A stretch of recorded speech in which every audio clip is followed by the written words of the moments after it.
What's going on, everybody? You're listening to episode number 45 of the Figuring It Out Finance podcast. My name is Chris Rickenbaugh, and I am your host as always. So if you haven't listened to the podcast before, this is the podcast where we talk about travel hacking, personal finance, life hacks, and real estate. So I am documenting my journey in business and in real estate. So right now I have property number 2 under contract to flip so far this year. The first one is being sold next Monday, so here in about 3 days. And then I'm purchasing number 2 about 2 days after that. So things are going to get really, really busy as they are right now with planning out flip number 2. And I really just wanted to dive into the details of how I'm going through this process of prepping for flip number 2, because it is a lot in the beginning and I'm not super hands-on. And that doesn't really bother me. And I'm going to explain that as I get into the podcast today. So before I get started here, go follow me on all the socials on TikTok, Instagram, and YouTube. You can listen to the podcast on Spotify, Apple Podcasts, I believe, and YouTube. That is where you can listen to all of the podcasts. And then follow me on Instagram and TikTok where I post daily.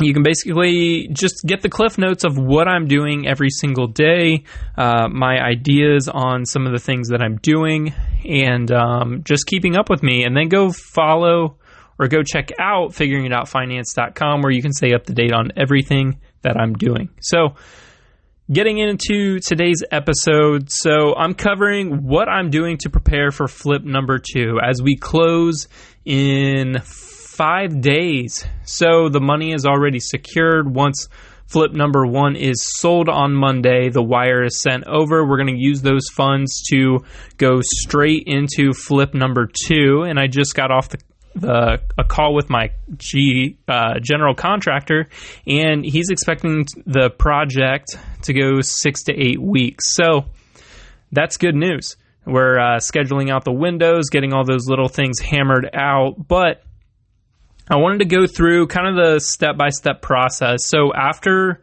I walked the house, I said, okay, this is what we want to do.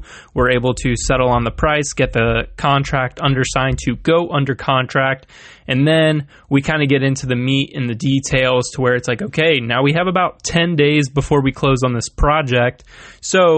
Before we close on the house and get started. So what are those steps in between there? And that's where the chaos starts to happen. And because it's not like buying a normal house, we're buying it with hard money. So everything's going to happen really, really quick. So you're not going to have all of these, 30-day length contracts. It's like, hey, this is your time period. You're pretty much buying it sight unseen. So being able to give us a couple days to get in there, get everything planned is how we're going to be able to move quicker. So within that short time period, here is what I'm doing. So step number 1, get the house under contract. So we walked it, we got it under contract. I said, yep, let's go forward on this project. And the next step was, all right, so my partner, who's the realtor who is going to be selling the house, she said, well, why don't I walk it with you? I've done a couple flips like this in this area. We know exactly what we want it to look like. So let's go walk through it. Let's plan out some things and let's get started. So step number 1 after getting it under contract was walking the house with the realtor. So we were able to go through the entire house, get it kind of laid out exactly the best way that it's going to be able to sell, and get some of the little details out of the way, like the finishes, the way we want to cut open the kitchen, if we can do this, the colors, the schemes. So that's a lot of what that was, is just getting everything kind of laid out as to what's going to sell the quickest and what people are going to like. So after that, the next day, I went straight back with my general contractor, and we basically just went over every single little detail that I did with the realtor who's selling the house.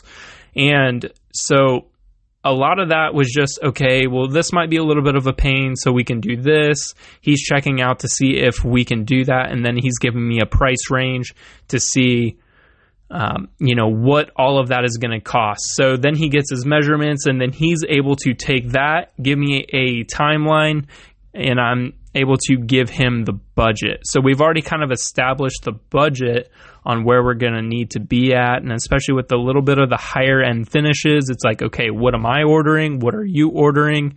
Because I want to stay out of the way as much as possible, because that's going to give me the ability to go and do more.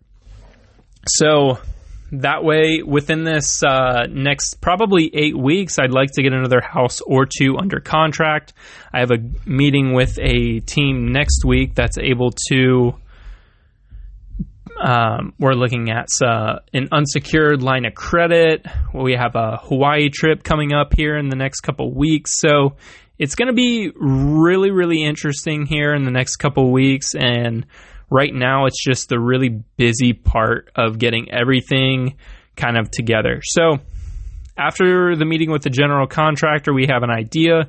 Now it's time to kind of get to work. So after meeting with the hard money lending team, getting them what they need from me, like insurance, budget, just communicating on the closing dates, all the information they need from me, so that they're able to lend on the project and get this closing date of July 31st underway. So right now, the insurance got taken care of. I put together the budget last night, and right now I'm working on the complete scope of work, room by room, which is what I talked about today in today's TikTok. If you haven't checked that out, either go to my Instagram or my TikTok, and you're able to find that on Friday, July 26th.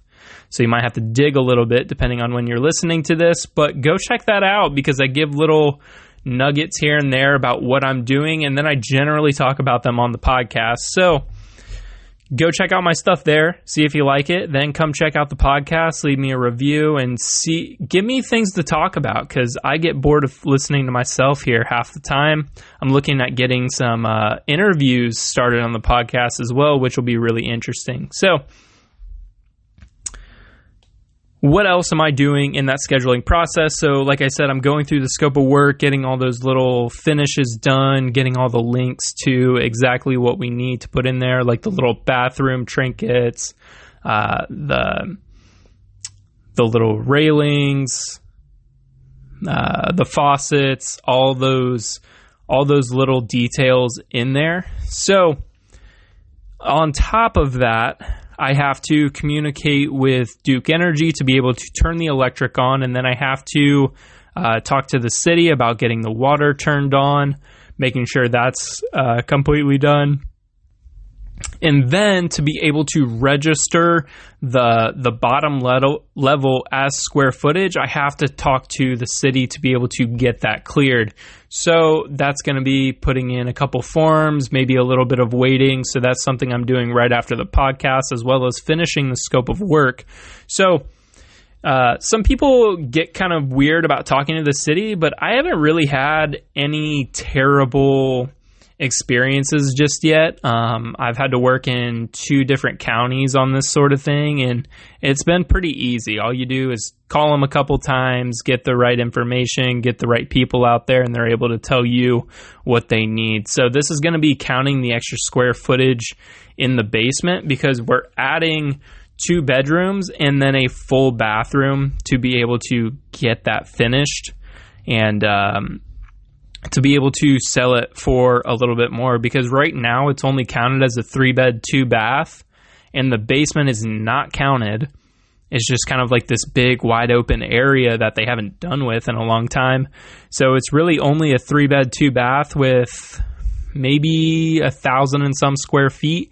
So it's pretty small on the top. It's just a general house, and then there's basically another house on the bottom. So it's a split level house to where if you walk in the front door, it's kind of like this middle level, and right away you have stairs up to the top and to the bottom. So if you don't know what a split level house is, go check out one of my TikToks or my Instagram from a couple days ago, late July, to where I walk you through the entire house and what we're going to be doing. So that's all I got for today. I got to get back to work here. And this is basically what I'm doing to prepare for flip number 2. So it's a lot of upfront work, but once we get into the project, I'm going to be pretty hands off. I'm only going to be able to head out there once or twice, maybe twice a week.